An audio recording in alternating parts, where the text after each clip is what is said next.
오늘은 결정적인 순간에 우리의 결정적인 결단이 필요하다는 말씀을 한번 생각해 보도록 하겠습니다.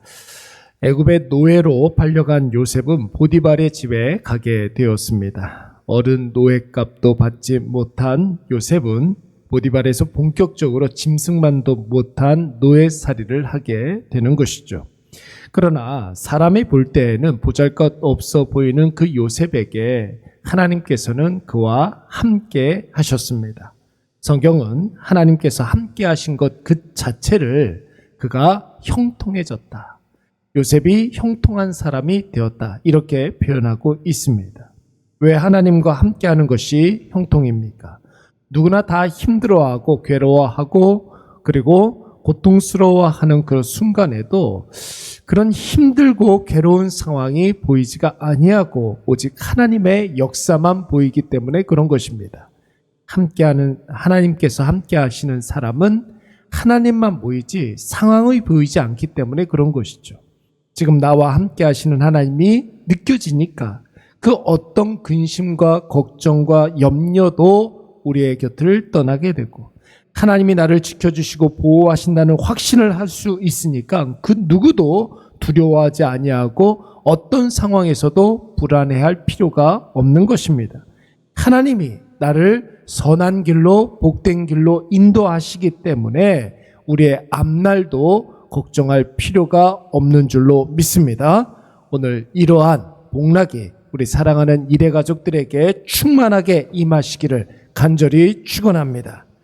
하나님이 요셉과 함께 하니까 그런 요셉을 낭중지추처럼 사람에게도 눈에 띌 수밖에 없었던 것입니다. 요셉의 주인 보디발이 드디어 요셉을, 그 어린 노예 요셉을 주목하기 시작했습니다.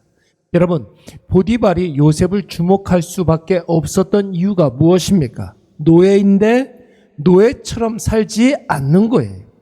조금 더 편해지기 위해서 살지 아니하고 조금 더 가치 있는 인생을 살려고 노력하는 것입니다. 조금 더 쉽게 살려고 아둥바둥하는 것이 아니라 조금 더 의미 있게 살려고 하는 모습을 오늘 보디발이 요셉을 보게 된 것입니다. 요셉을 부리는 보디발의 눈에 요셉이 노예로 보이지가 않는 것이죠. 그래서 요셉에게 자신의 모든 것들을 다 맡기지 않습니까?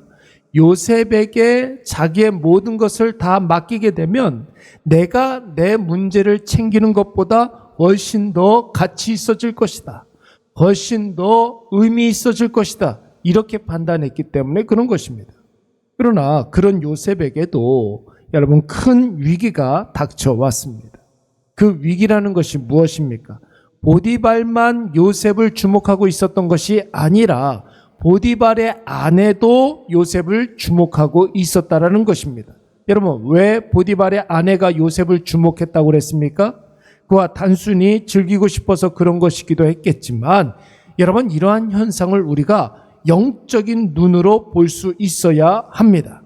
하나님과 함께하는 요셉을 무너뜨리고 하나님을 부정하고 싶었던 것이죠. 그런데 요셉이 꿈쩍도 하지 않는 것이죠.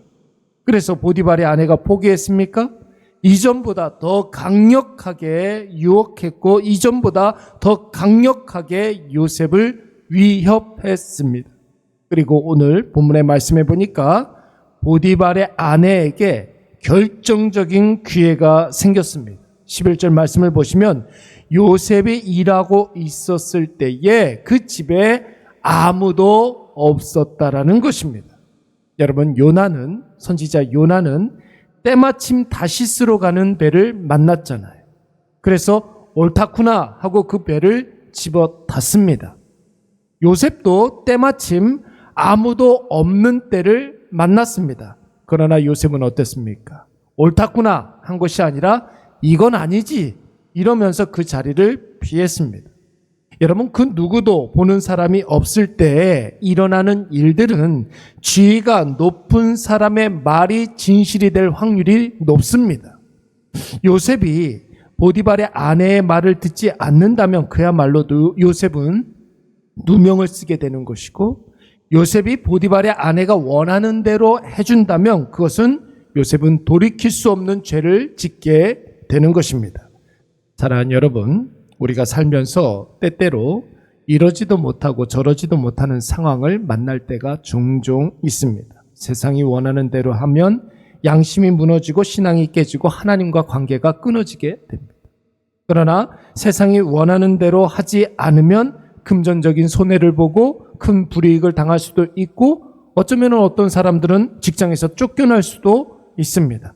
여러분, 이러한 때에 거의 대부분의 사람들이 어떤 길을 택하게 됩니까? 일단 살고 보자, 이렇게 판단하게 됩니다. 많은 수의 성도들도 이러한 때를 만나게 되면 잠시 신앙을 내려놓기 일쑤입니다. 하나님이 이해하실 것이라고 믿고 하나님을 뒷전으로 밀어두기도 하지요. 그러나 여러분, 우리가 한 가지 간과하고 있는 것이 무엇이냐면 그것이 하나님이 우리를 판단하는 결정적인 시험일 수 있다라는 것이, 이래야 하나 저래야 하나 하는 그런 순간에 하나님을 택하고 신앙을 택하고 믿음으로 행하기로 결정하면 세상의 그 유혹이 나도 모르는 사이에 해결되고 세상의 위협이 스스로 자멸해 버리는 결과를 우리가 똑똑히 보게 될 것입니다. 그러나 결정적인 순간에 세상과 타협하고 세상의 의도대로 따라가면 유혹이 재앙이 되고 세상의 그 시험이 위협이 더 큰 문제가 될 수가 있는 것입니다. 사랑하는 여러분, 믿음의 결정은 세상의 유혹을 무력화시킵니다. 말씀으로 지금 결정하면 세상이 아무리 위협하다 할지라도 그 위협은 아무것도 아닌 것이 되어버립니다. 오늘 요셉을 한번 보십시오. 그 결정적인 순간에 하나님을 결정했습니다. 말씀대로 하기로 했습니다. 그 이후에 일어나는 일들은 누구한테 맡기는 것입니까? 하나님께 맡기는 것입니다. 나는 믿음의 결정을 하고 그 이후에 일어나는 일들은 하나님께서 책임져 주실 줄로 믿습니다. 여러분, 요셉이 보디발의 아내의 유혹을 물리치고 자신의 옷을 두고 왔다면 여러분, 그 이후에 어떤 일이 일어나겠습니까? 보디발의 아내가 그 옷을 증거 삼아서 요셉이 자신을 욕보이려고 한다고 할 게 뻔한 상황이에요. 요셉이 과연 이런 상황을 두려워했겠습니까? 여러분, 보디발의 아내가 요셉을 유혹한 것은 어제 오늘 일이 아닙니다. 보디발의 아내가 유혹한 사람은 요셉만 있었던 것이 아니었습니다. 요셉이 보디발의 아내를 겁탈하려고 했다는 것을 누가 믿겠습니까? 누군가가 보디발의 아내에게 음욕을 품고 다가왔을 때 보디발의 아내가 거부했다라는 것, 여러분 그것을 누가 믿겠습니까? 오히려 요셉이 보디발의 아내의 요구에 응했다면 아무도 보는 사람이 없다 할지라도 그 사실은 삽시간에 보디발의 온 집안에 퍼지게 될 것입니다. 어쩌면 온 애굽의 호사가들에게 금방 알려지게 될 일입니다. 사랑하는 여러분, 우리는 살면서 결정적인 시험의 순간을 맞이하게 됩니다. 결정적인 시험의 순간에는 결정적인 믿음의 결단이 필요한 줄로 믿습니다. 하나님 편에 서서 말씀대로 판단하고 믿음으로 행하면 그 이후에 일어나는 일들은 하나님께서 책임져 주십니다.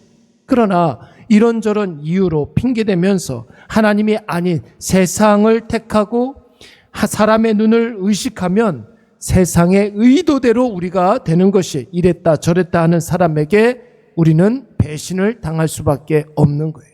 오늘 이것을 꼭 기억하셔서 이번 한 주도 결정적인 시험의 순간이 다가왔을 때 그때를 복받을 기회로 여기시고 하나님 앞에서 결단하시고 믿음으로 결정하시기 바랍니다.